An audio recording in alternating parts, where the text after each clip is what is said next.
Oi pessoal, eu sou o Tico Santa Cruz do Detonautas, isto é Gente Como a Gente.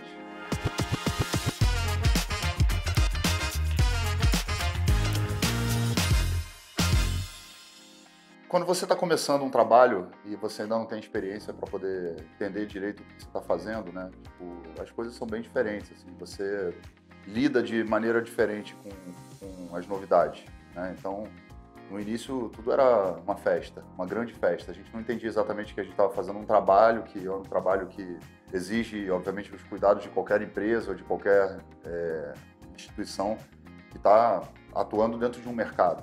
A gente estava ali só pela festa, só pelo show, só pela diversão, só pela loucura.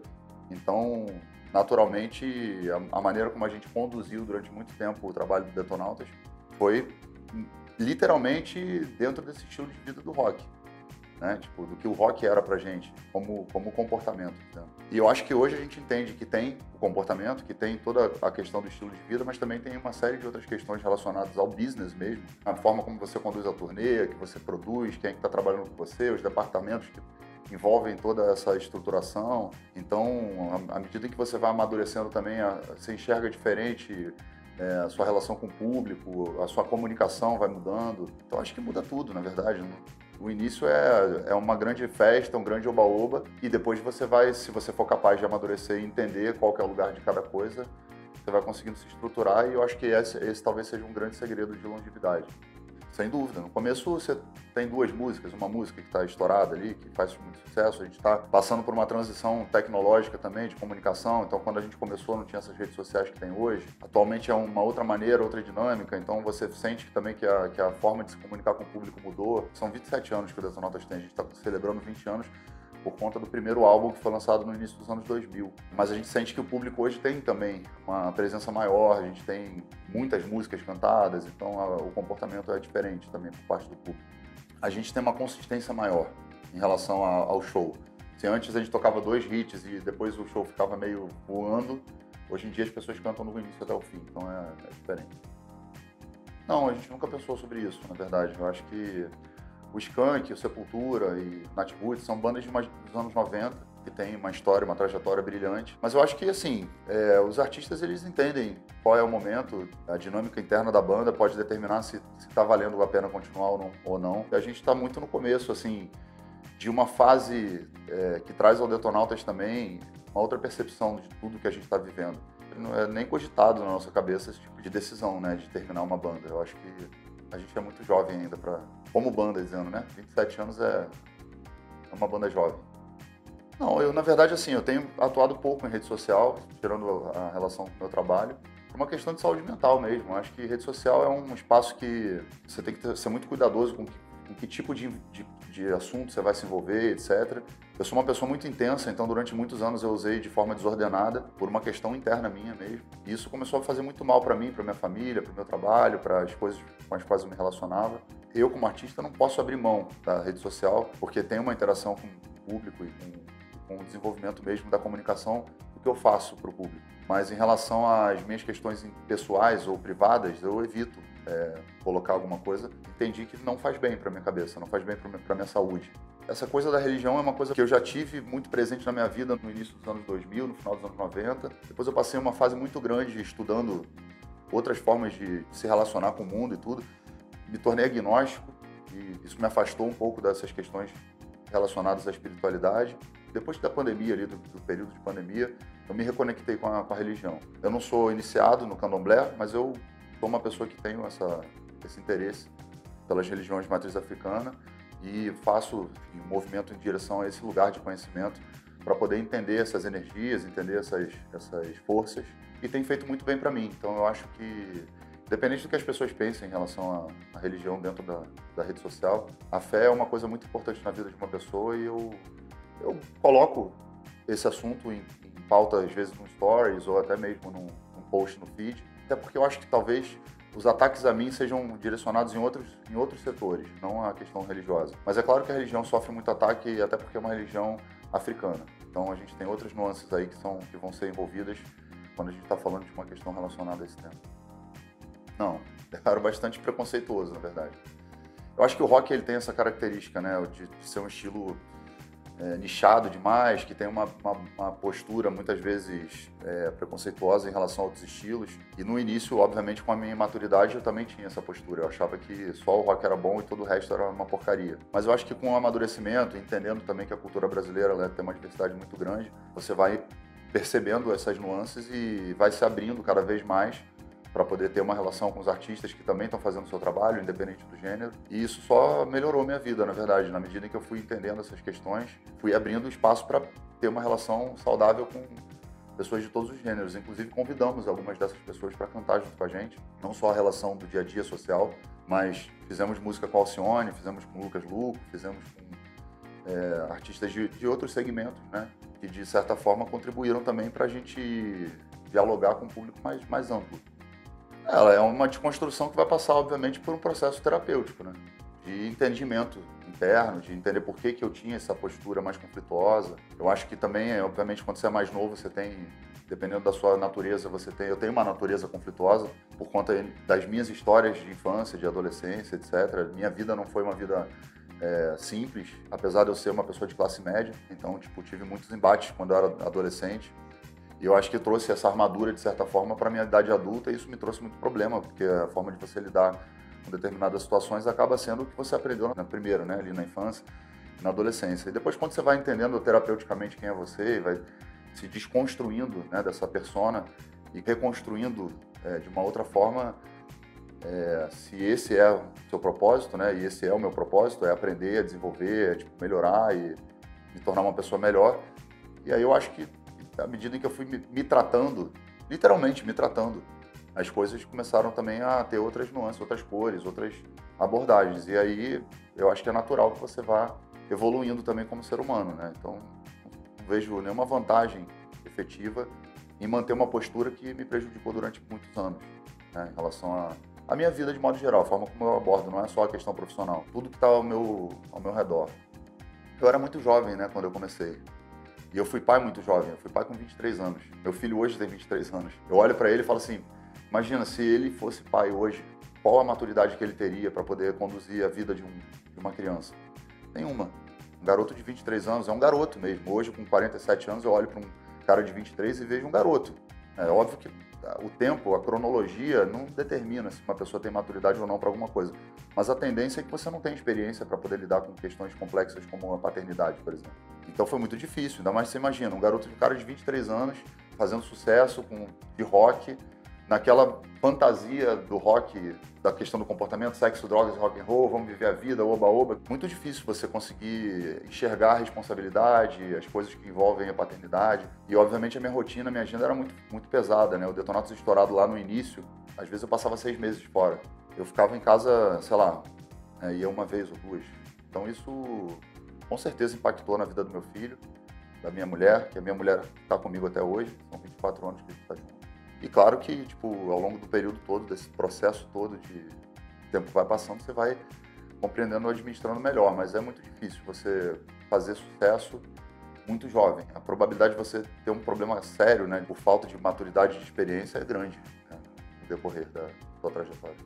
Durante o período da pandemia foi muito difícil para todo mundo, aquela coisa... Imagina, a gente vive a nossa dinâmica de vida completamente diferente das pessoas que têm uma dinâmica de vida tradicional, digamos assim. Que trabalha de segunda a sexta e volta para casa, e final de semana tem aquela coisa familiar junto. A gente tem uma dinâmica diferente. Durante a semana, praticamente, eu estou dentro de casa, hoje em dia, mas de quinta a domingo eu estou fora. Então é uma dinâmica, uma fluência diferente. De repente você fica 2 anos trancado dentro de casa, impactado por uma série de questões relacionadas à saúde mental por conta da pandemia, por conta dos problemas que estavam acontecendo no mundo. Então, a dinâmica interna também ficou prejudicada com isso. E aí acabamos nos afastando.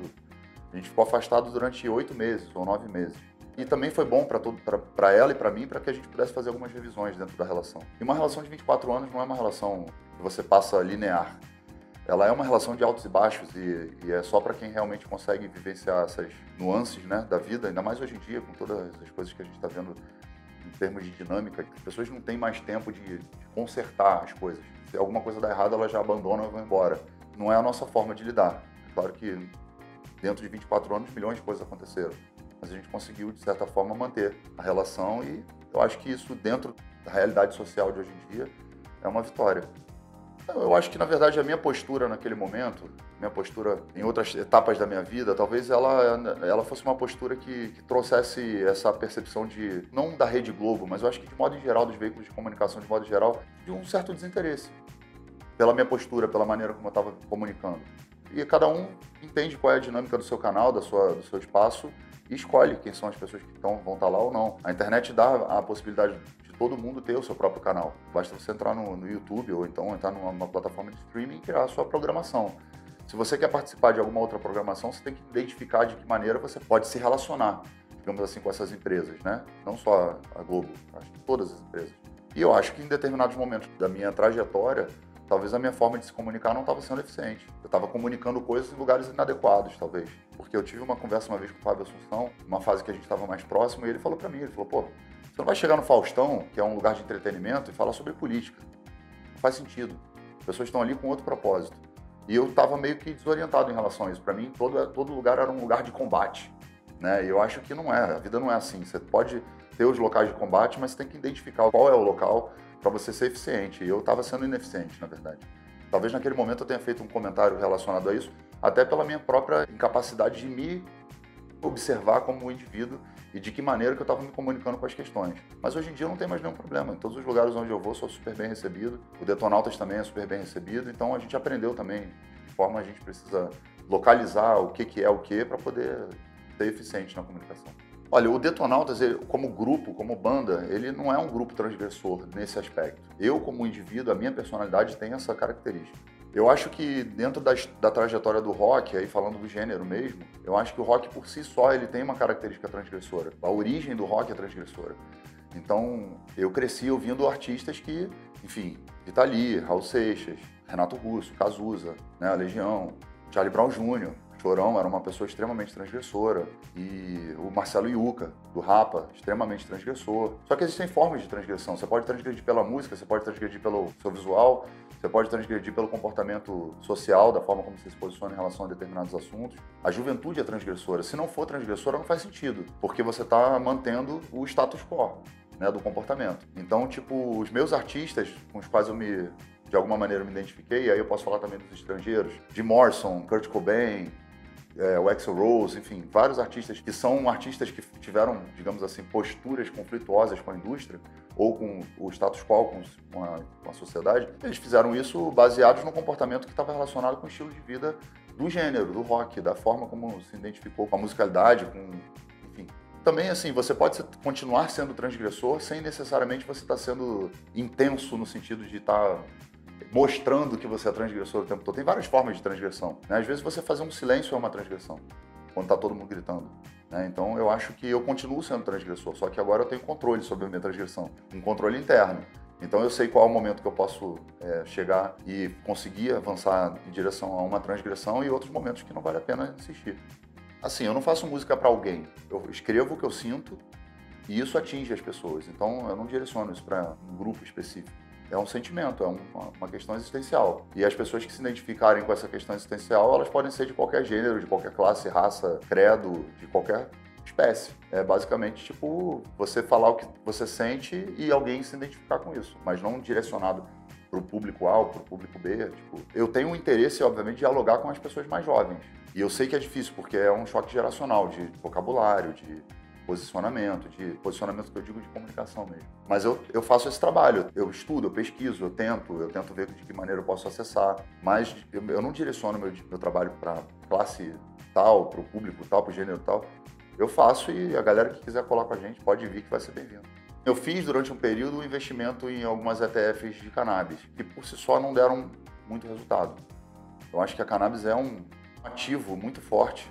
Em vários países, já ficou muito claro. Eu sou um usuário de canabidiol, né, do óleo do canabidiol, faço tratamento para dormir, para ansiedade com canabidiol, então eu sei do poder da planta, não só para uso recreativo, também para uso recreativo, que eu não vejo por que as pessoas ignorarem que existe o uso recreativo e, de certa forma, formularem regras para esse tipo de utilização. Mas a cannabis, por si só, ela é uma planta que tem milhões de propriedades.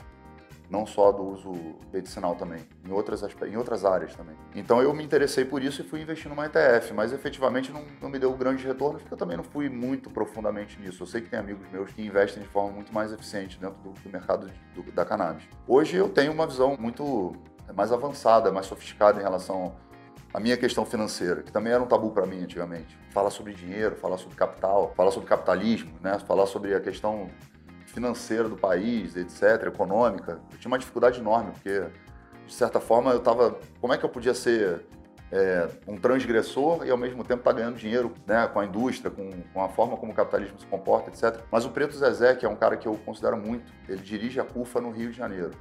Mas ele já foi diretor-geral da CUFA, junto com o Celso Ataíde. São caras da periferia, pretos, que têm uma visão extremamente sofisticada da questão econômica, da questão social, da questão política.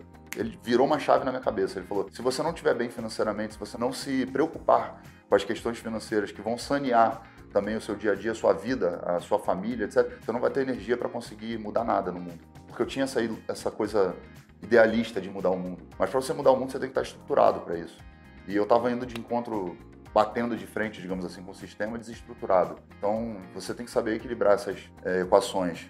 E aí eu comecei a estudar investimentos, as questões que dizem respeito ao mundo capitalista, que é onde a gente vive, né? Não adianta tentar escapar dessa realidade. E hoje eu faço investimentos, né, que são questões minhas, privadas, mas pautado, obviamente, por um conhecimento muito mais abrangente em relação a outros mercados. Mercado imobiliário, mercado, enfim, já atuei dentro da Bolsa de Valores também, então tem um conhecimento maior a respeito disso. A droga, ela está em todos os segmentos. O artista, ele fica, de alguma maneira, estigmatizado porque talvez ele se exponha um pouco mais, mas dentro da Bolsa de Valores tem pessoas usando drogas, dentro dos escritórios de advocacia tem, dentro das salas de cirurgia, em todos os lugares as pessoas estão usando drogas. As substâncias estão disponíveis para as pessoas utilizarem, seja um remédio tarja preta sem receita, porque as pessoas vão falar da maconha, da cocaína, vão falar de outras drogas, mas elas estão usando a prazolam, estão usando uma série de outras medicações tarja preta sem orientação médica, né? A diferença é que uma droga está regulamentada e a outra está à deriva para as pessoas consumirem de forma irresponsável. Eu nunca tive problema com droga, mas eu sei que muitas pessoas têm problemas com drogas. Eu entendo que a dependência química é um problema de saúde pública, não é um problema político. Deve ser tratada pela ciência, pela medicina e não por gente engravata. Acho que as pessoas engravatadas elas têm que criar regras, na verdade, tanto para a venda quanto para o consumo, para que não seja uma coisa desenfreada e que as pessoas tenham responsabilidade, tanto na prática da venda quanto na prática do consumo. E eu não sou hipócrita de achar que algum tipo de legislação proibitiva vai resolver o problema. A gente está vendo aí que não resolveu até hoje. A guerra às drogas é um fracasso total. Não é um assunto que a gente pode banalizar. Ele tem que ser tratado com responsabilidade e, obviamente, existem muitos riscos e muitos danos que podem ser ocasionados quando se utilizado de forma irresponsável, né? De forma exagerada. Mas o exagero ele vai servir para tudo, para comida, para água, para o sal, para qualquer coisa que faça mal para a saúde.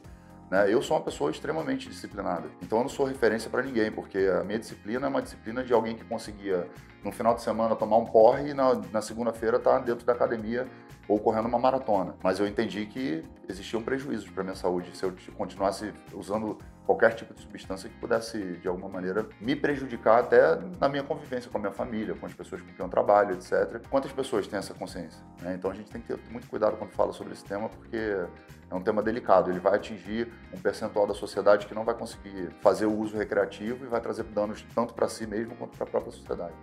Já vi, eu perdi amigos, né, por conta de droga. Então, é um problema grave, que tem que ser tratado sem hipocrisia. Não dá para tratar droga de forma hipócrita. Não dá para o cara, usar droga e ir lá no parlamento depois e ficar falando sobre coisas como se ele não fosse um usuário, como se ele não tivesse responsabilidade também nesse mercado em paralelo, né, nas questões que estão relacionadas com a violência, etc. Então, é um assunto delicado, porque se as pessoas ficarem tratando desse assunto na superfície, a parte de baixo aqui, que é onde tem que ser sanada, a gente não consegue resolver nunca. Eu acho que esse é um grande problema da sociedade de modo em geral. Quer falar sobre os assuntos, mas não pesquisa, não estuda, não entende. E aí fica difícil o diálogo, porque não dá para você dialogar com uma pessoa terraplanista que está falando sobre um assunto sem conhecimento.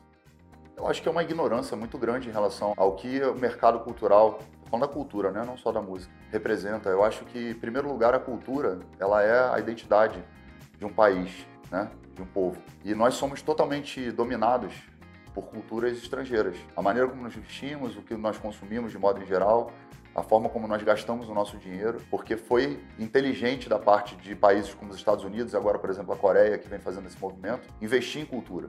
Você imagina que se nós tivéssemos feito um investimento eficiente, talvez a gente não cantasse rap, no sentido de vir da cultura americana, do hip hop, da língua inglesa. Talvez a gente estivesse cantando repente. Talvez a gente estivesse mandando para os Estados Unidos e eles estivessem com o chapéu dos nordestinos, como os nordestinos se vestem quando cantam repente, porque culturalmente o repente é o que representa a forma de fazer esse tipo de rima. Mas ao mesmo tempo o Brasil tem a característica de trazer para a sua cultura também o que é de fora e traduzir isso para a nossa língua, que foi o que o rap faz, o trap faz, etc. Mas não é nosso, né? Não é de origem, o rock também não é de origem brasileira.